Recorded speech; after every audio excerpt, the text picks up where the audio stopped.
এখন ইউনূসও নেই, তার অবৈধ সরকারও নেই, কিন্তু দেশি বিদেশি প্রেসক্রিপশনের নির্বাচনে তারা ঠিকই সংসদে ঢুকে পড়েছে, যদিও তাদের থাকার কথা ছিল জেলখানায়। মজার ব্যাপার হলো, মাস তিনেক আগেও ঢাকাস্থ মার্কিন দূতাবাসে তাদেরকে জামাই আদর করে নিয়ে গিয়ে পরামর্শ দেওয়া হতো দেশ দখলের। আর 2024 সালের জুলাই আগস্টে তো আমেরিকা, যুক্তরাজ্য, জাতিসংঘ সকল কূটনীতিকরা এই সন্ত্রাসীদের টাকা পয়সা, বাসস্থান, কাপড় চোপড় দিয়ে সহযোগিতা করেছে। পাকিস্তান দূতাবাস দিয়েছে স্নাইপার রাইফেল। কিন্তু এই মুহূর্তে ঢাকা সফররত মার্কিন সহকারী পররাষ্ট্রমন্ত্রী পল কাপুর কেন যেন এনসিপির সঙ্গে বৈঠকের তারিখ দিয়েও বৈঠক বাতিল করেছেন। ও মজার ব্যাপার কি জানেন, পল কাপুরের সঙ্গে বৈঠক বাতিলের কারণেই কিনা জানি না, এই এনসিপির সন্ত্রাসীরা ভারতীয় দূতাবাসের কর্মকর্তার সঙ্গে হাসিতে ফেটে পড়তে পড়তে ইফতারি করছেন। ভাবা যায় কি হলো বলুন তো? দিল্লি না ঢাকা, দিল্লি দিল্লি।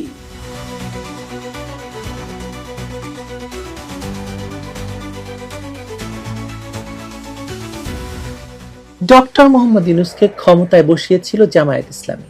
2024 সালের জুলাই সন্ত্রাসের নেতৃত্ব দিয়েছিল জামায়াত ইসলামী এবং দলটির ঔরসজাত তথাকথিত বৈষম্য বিরোধী ছাত্র আন্দোলনের নেতারা। পরবর্তীতে ইউনূসকে ক্ষমতায় বসিয়ে তারা নিজেরাই একটি কিংস পার্টি গঠন করে।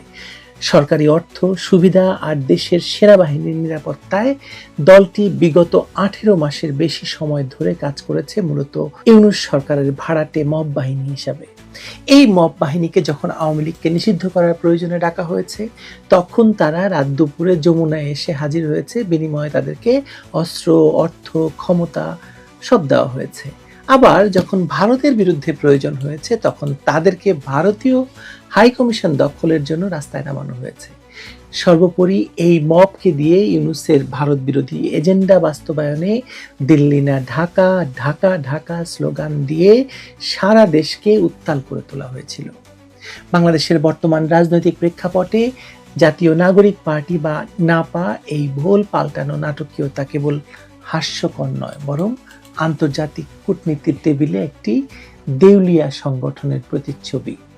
মার্কিন সহকারী পররাষ্ট্রমন্ত্রী পল কাপুরের ঢাকা সফরকে কেন্দ্র করে এনসিপি যে উচ্চাশা পোষণ করেছিল, তা এই মুহূর্তে ধূলিসাৎ হয়ে গেছে। মার্কিন পররাষ্ট্র দপ্তরের দক্ষিণ এবং মধ্য এশিয়া বিষয়ক এই শীর্ষ কর্মকর্তার সফরের মূল এজেন্ডা ছিল নিরাপত্তা সহযোগিতা, ইন্দো প্যাসিফিক কৌশল এবং দ্বিপাক্ষিক বাণিজ্য।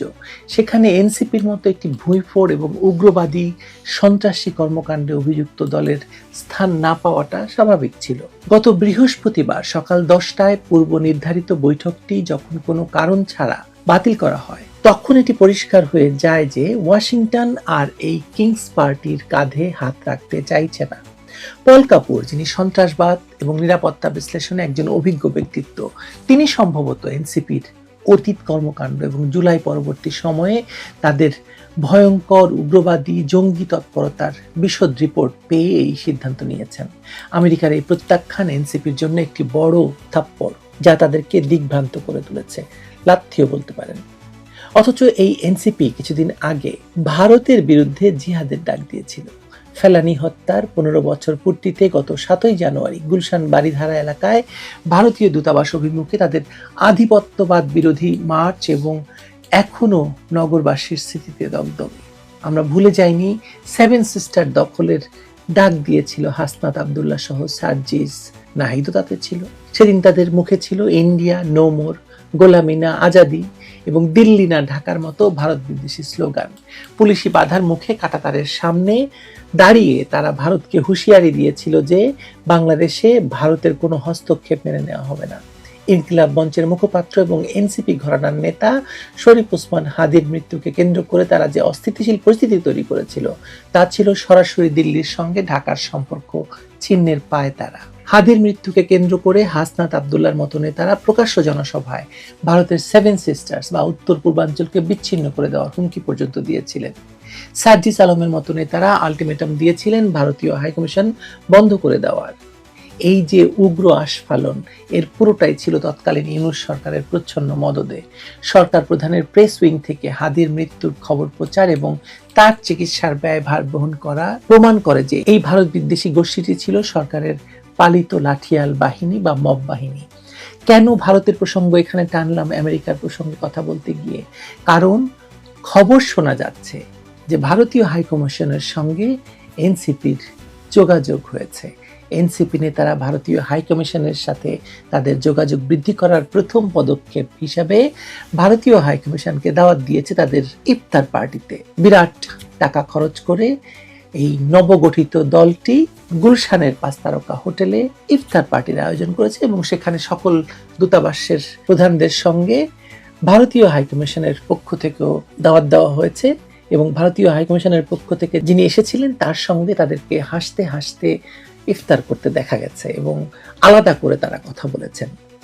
রাজনীতির পাশা উল্টে যেতে আসলে সময় লাগে না। যে ভারত বিরোধী সেন্টিমেন্টকে পুঁজি করে এনসিপি মাঠ গরম করেছিল, সেই ভারতের দূতাবাস কর্মীদেরকে নিয়ে ইফতার পার্টি করা এটা নির্লজ্জতা। মার্কিন যুক্তরাষ্ট্র যখন মুখ ফিরিয়ে নিল তখন অস্তিত্ব টিকিয়ে রাখার স্বার্থে তাদের তথাকথিত আদর্শিক শত্রু ভারতের দরজায় তারা কড়া নাড়ছে। এখন পল কাপুরের বৈঠক বাতিলের ঘটনাটি কেবল একটি শিডিউল বিপর্যয় নয়, এটি একটি বার্তা। বার্তাটি হলো আন্তর্জাতিক সম্প্রদায়, বিশেষ করে যুক্তরাষ্ট্র এখন আর বাংলাদেশে কোনো জঙ্গিবাদী মব ভিত্তিক রাজনৈতিক শক্তিকে প্রশ্রয় দিতে ইচ্ছুক নয়। জুলাই আগস্টের ঘটনা প্রবাহে পশ্চিমা বিশ্ব হয়তো সাময়িক সুবিধা বা ভুল তথ্যের ভিত্তিতে এদের সমর্থন দিয়েছিল, কিন্তু দীর্ঘমেয়াদে রাষ্ট্র ক্ষমতায় বা অংশীদার হিসাবে এদের গ্রহণযোগ্যতা শূন্যের কোঠায়। পল কাপুরের মতো ঝানু কূটনীতিকরা বুঝতে পেরেছেন যে এনসিপির মতো দলগুলোর কোনো নিজস্ব রাজনৈতিক ভিত্তি নেই, এরা পরিস্থিতির সুবিধাভোগী এবং যখন যেমন তখন তেমন নীতিতে বিশ্বাসী। শরীফ ওসমান হাদির মৃত্যুর ঘটনাটিকে পুঁজি করে এনসিপি এবং তাদের সমমনা গোষ্ঠীগুলো দেশে যে অরাজকতার সৃষ্টি করেছিল তা ছিল অত্যন্ত সুপরিকল্পিত। একদিকে তারা ভারতের বিরুদ্ধে বিষোদ্গার করেছে, অন্যদিকে জামায়াত ইসলামী সহ কট্টরপন্থী দলগুলোর সঙ্গে মিলেমিশে একাকার হয়ে গেছে। হাদির জানাজা বা দাফন নিয়ে রাষ্ট্রীয় পর্যায়ে যে মাতামাতি দেখা গেছে তা ছিল নজিরবিহীন, কিন্তু এই আবেগের বেলুন ফুটতে শুরু করেছে যখন দেখা গেল যে আন্তর্জাতিক মোড়লরা আর তাদের পাশে নেই। ভারতীয় হাইকমিশন ঘেরাওয়ের হুমকি দেওয়া নেতারা যখন সেই ভারতীয় হাইকমিশনারি কর্মকর্তাদের সঙ্গে এসি রুমের ঠান্ডা হাওয়ায় ইফতার প্লেটে হাতে ছবি তুলেন তখন তাদের রাজনৈতিক সততা নিয়ে প্রশ্ন তোলা বাহুল্য। এটি প্রমাণ করে যে তাদের ভারত বিরোধিতা বা জাতীয়তাবাদী চেতনা ছিল নিছক লোক দেখানো। ক্ষমতার প্রয়োজনে অস্তিত্ব রক্ষার স্বার্থে তারা যে কোনো সময় যে কারো কোলে উঠতে প্রস্তুত। ঢাকাস্থ ভারতীয় দূতাবাসের কর্মকর্তাদের সঙ্গে এনসিপি নেতাদের এই ইফতার এবং হেসে হেসে গড়িয়ে পড়ার ভিডিও নেট দুনিয়ায় ছড়িয়ে পড়ার পর সকলেই বলতে শুরু করেছেন যে এই নেতারা না কিছুদিন আগে দিল্লি না ঢাকা ঢাকা বলে ভারতীয় দূতাবাস আক্রমণের নেতৃত্ব দিয়েছিল, আর আজকে যখন তাদের এক সময়কার মদতদাতা আমেরিকা তাদের সন্ত্রাসী অতীতের জন্য দেখা সাক্ষাৎ পর্যন্ত করছে না, তখন বুঝতে হবে যে সময় ঘুরে গেছে। মার্কিন সহকারী পররাষ্ট্রমন্ত্রী পল কাপুর ঢাকায় এসেছেন, যিনি বিখ্যাত হয়েছেন তার জঙ্গিবাদ বিরোধী গবেষণা, বক্তব্য এবং লেখনের জন্য। তার পক্ষে নিশ্চয়ই জেনে শুনে এই জুলাই জিহাদিদের সঙ্গে বৈঠক করা সম্ভব নয়, তাই না? তাই কোনো কারণ দর্শানো ছাড়াই মার্কিন দূতাবাসে পূর্ব নির্ধারিত বৈঠকটি বাতিল হয়েছে, আর ভারতীয় দূতাবাসের কর্মীদেরকে আমন্ত্রণ জানিয়ে ইফতার খাইয়ে বুঝিয়ে দিচ্ছে যে এনসিপি যে থুতু তারা ফেলেছিল এই কয়েক মাস আগেই, সেই থুতুই তারা এখন 2 হাতে নিজের মুখে মাখতে বাধ্য হচ্ছে।